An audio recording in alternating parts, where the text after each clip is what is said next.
Morning students of Saraswati Vidya Mandir Commerce section. We are in chapter employment and income determination.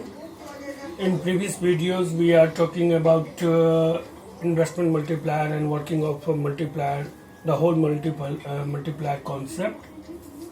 And at last in this chapter we came at the last segment of this chapter, and that is employment, full employment, voluntary and involuntary unemployment. Full employment, देखिए जो full employment का concept है वो क्या है? Full employment का concept ये बताता है कि it refers that specified situation where the all resources were engaged, every type of resources were engaged in any productive activities. That is a situation of full employment. Full employment refers that situation in which all types of resources engaged in any production activities, that is full employment. Now we talk about unemployment. Unemployment is a situation, बेरोजगारी एक ऐसी स्थिति है जिसमें एक व्यक्ति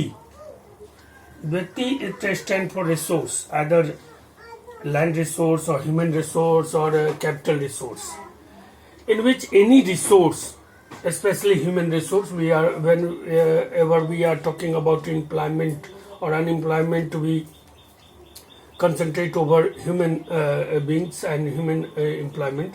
So unemployment refers that a specified situation in which a person willing to work, able to work, efficient to work,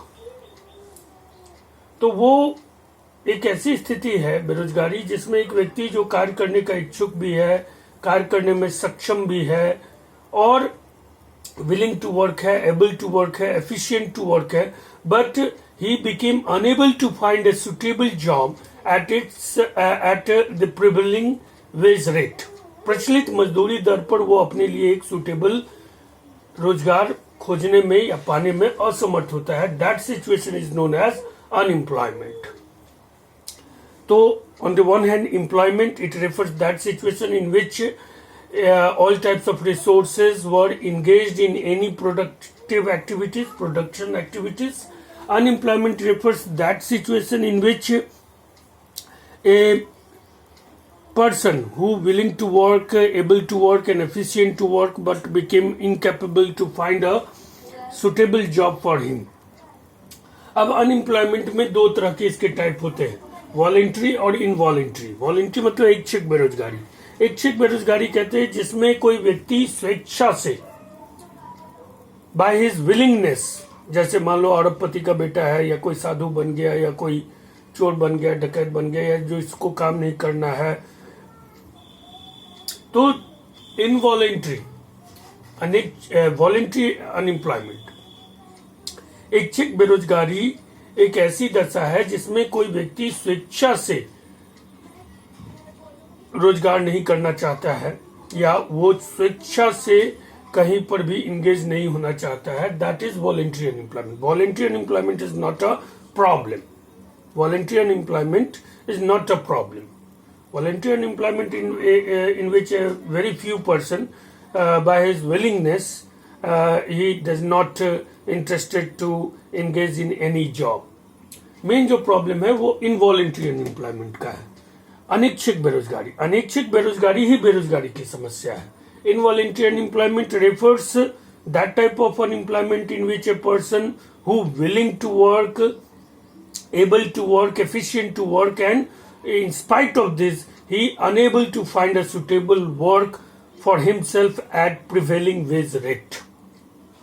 तो ये तो हो गया फुल एम्प्लॉयमेंट, अनएम्प्लॉयमेंट, वॉलेंट्री और इनवॉलेंट्री अनएम्प्लॉयमेंट. अब हम लोग आते हैं फ्रिक्शनल एंड स्ट्रक्चरल अनएम्प्लॉयमेंट. देखिए फ्रिक्शनल अनएम्प्लॉयमेंट क्या है, जिसको हम लोग घर्षणात्मक बेरोजगारी भी कहते हैं, और स्ट्रक्चरल अनएम्प्लॉयमेंट है जिसको हम लोग संरचनात्मक बेरोजगारी भी कहते हैं. तो ये फ्रिक्शनल और स्ट्रक्चरल अनएम्प्लॉयमेंट दोनों डेवलपिंग इकोनॉमी का या डेवलपमेंट के साथ, किसी भी इकोनॉमी के डेवलपमेंटल प्रोसेस के साथ जो बेरोजगारियां पैदा होती हैं, उन बेरोजगारियों का नाम है frictional unemployment and structural unemployment. अब जैसे पहले हम बात करते हैं स्ट्रक्चरल अनएम्प्लॉयमेंट की। हमारे यहाँ पहले 1950 के दशक में कृषि क्षेत्र में 80% रोजगार थे, लेकिन धीरे धीरे अर्थव्यवस्था की संरचना में परिवर्तन हुआ।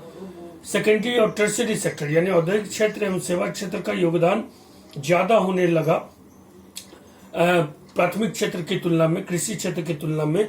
और कृषि क्षेत्र का तेजी से मैकेनाइजेशन भी होने लगा, ट्रैक्टर, पंपिंग सेट, ये सब। तो on the one hand there is development of industrial sector, another sector, and on the other hand, the development of industrial sector capable to mechanize the overall agricultural process, and thereafter in agriculture sector there were least need of labor forces, and thus they used to migrate from rural area to urban area. That is a structural changes. जब 1950 की बात हम करते हैं, या प्रथम पंचवर्षीय on the eve of independence day, Indian economy on the eve of independence day, at that time we find that more than 80% population were engaged in agriculture or primary sector for their livelihood. Nowadays, up to 50% population were engaged in service sector for their livelihood, and only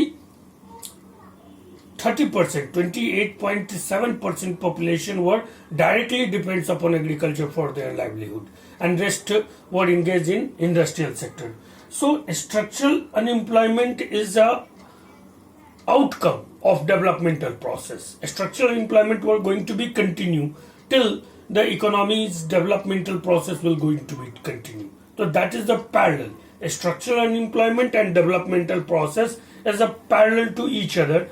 As the developmental process were going on, the structural unemployment also going on, because machinery and the activities, the technology will get changed day to day, and due to this, the some things were became outdated, and in that particular field there were unemployment. जैसे computer आया तो typewriter बेरोजगार हो गए, mobile आया तो PCO और उस तरह के चीजें जो से इंगेज लोग बेरोजगार हो गए।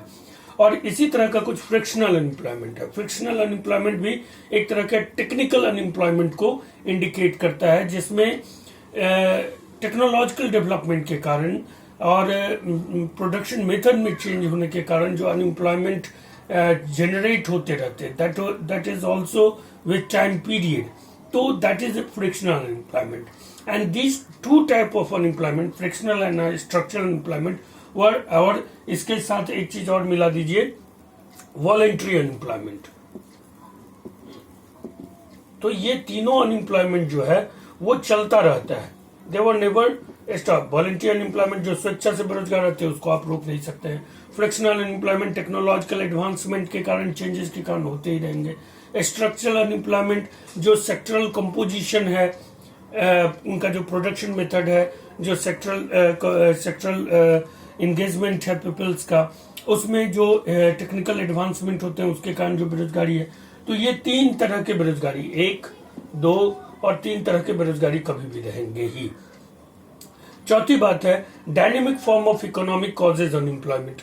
जैसा कि हम लोग जानते हैं कि किसी भी अगर फुल एम्प्लॉयमेंट को अगर हम स्टॉक कॉन्सेप्ट माने, तो किसी भी पॉइंट ऑफ टाइम पर हम ये नहीं कह सकते कि इकोनॉमी फुल एम्प्लॉयमेंट में है। क्यों? क्योंकि इकोनॉमी का कॉन्सेप्ट एक डायनेमिक है। हम लोग जानते हैं कि हमारे यहाँ प्रत्येक सेकंड या मिनट में 240 बच्चे जन्म लेते हैं, और तो ये भी बात है कि प्रत्येक मिनट 240 बच्चे लगभग 18 वर्ष की आयु भी पूरी करते होंगे, यानी या 15 वर्ष की आयु पूरी करके वो लेबर फोर्स में आते होंगे। और क्या हम हर एक मिनट 240 रोजगार पैदा कर पा रहे हैं? नहीं। तो फुल एम्प्लॉयमेंट का जो कॉन्सेप्ट है कि it refers that specified situation whether the all types of resources engaged in the production activities, it never can be achieved, and that point will be never come when we say that we are in full employment, because the economy itself is a dynamic nature, and thus the resources were generated every time, every moment, new resources were found, the resources were get modified, the new resources were going to be added up, and due to this whole dynamic situation of economic and dynamic nature of resources, we can't able to say any time that we are in full employment.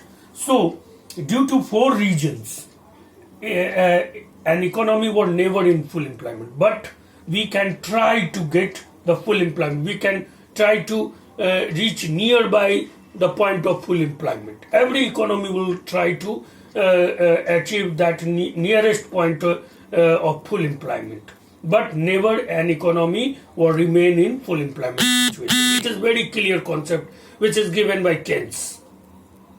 Keynes very clearly said that no one economy can remain in full employment because full employment never can be achieved by an economy due to 3-4 reasons: frictional unemployment, structural unemployment, dynamic nature of economy, and voluntary unemployment.